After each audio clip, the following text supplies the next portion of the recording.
In February, delegates from all over the world gathered in South Korea for a UPF conference to discuss building a world of universal peace. I deeply look forward to working with you, the distinguished members of the Global Peace Council, regional chairs, ambassadors for peace, and I hope that I can rely on your wisdom and your experience and your guidance as we move forward to transform this world.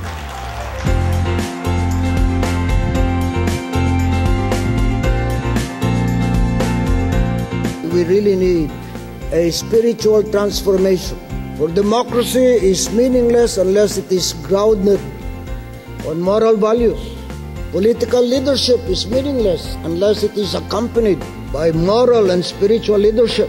We are in the darkness, not recognizing each other in our different paths or religious paths to a common faith in one God.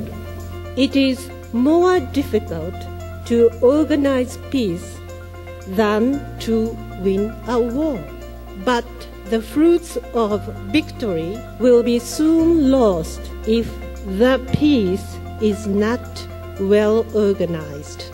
The underlying principles of UPF were presented, stressing the importance of overcoming our differences and living together as one family under God.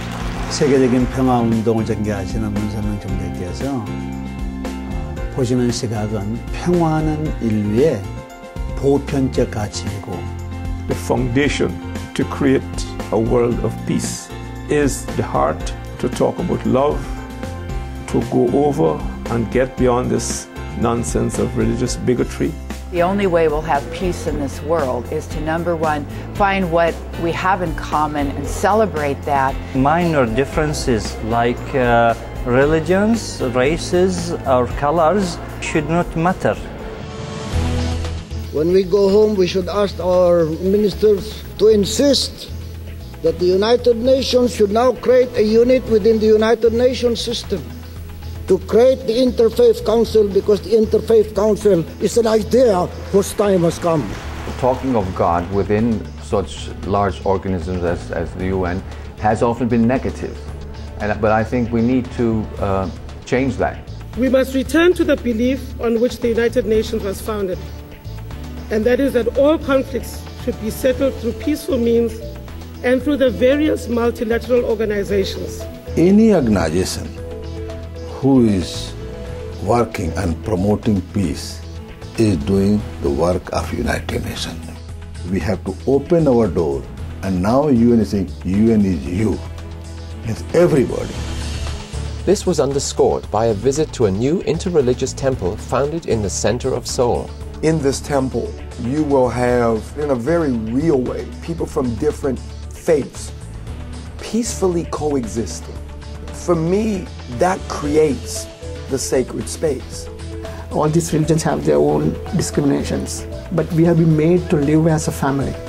So I think this is very vitally important, to have a temple where we, all the people of faith, can come together and worship the same God. This was the spirit as leaders from the world's faiths joined together with thousands of newlyweds and already married couples for the World Peace Blessing, officiated by Reverend and Mrs. Moon. Marriage is a blessed institution, and then organizing many marriages together is a great gift of God, because God wants us to establish this institution based on true love. When people say marriage is a piece of paper, but I don't believe it. I say no, marriage is the first institute of love and care and looking after each other. There was a high level of honor in the room, and the whole concept of bringing unity and world peace was kind of embodied in this marriage blessing. This was a special day for me and my wife, to see thousands of couples, to have a very strong commitment to be part of this community of the good values, community with good commitment for their family, the future community with good commitment for peace and prosperity everywhere.